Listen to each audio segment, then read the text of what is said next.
Kwa hiyo tuombe kwa ajili ya mwezi wa 6. Sasa ni nusu mwaka, kwa tunamhitaji Mungu katika mwezi huu.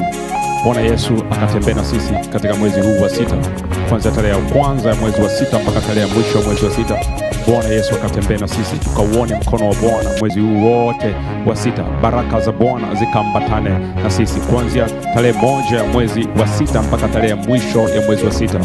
Baraka za Bwana zikaambatane na sisi, mkono wa Bwana usitupungukie katika jina la Yesu Kristo mwana wa Mungu aliye hai.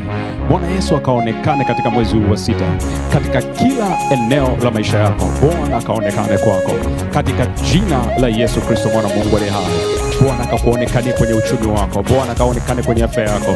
Bwana kaonekane katika kila eneo la maisha yako katika jina la Yesu Kristo mwana wa Mungu aliye hai.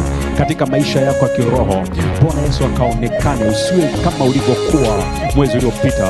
Bwana akakuinue tena zaidi na zaidi katika kila eneo la maisha yako. Bwana akakuinue zaidi na zaidi katika jina la Yesu Kristo mwana wa Mungu aliye hai.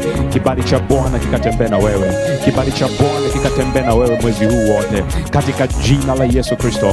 Bwana akakuepushe na mabaya ya kila aina katika jina la Yesu Kristo mwana wa Mungu aliye hai. Kila mipango mibaya ambayo adui ameipanga juu yako mwezi huu haina mamlaka katika jina la Yesu Kristo. Tunaikataa, haina mamlaka katika jina la Yesu Kristo mwana wa Mungu aliye hai. Amen. Barikiwe.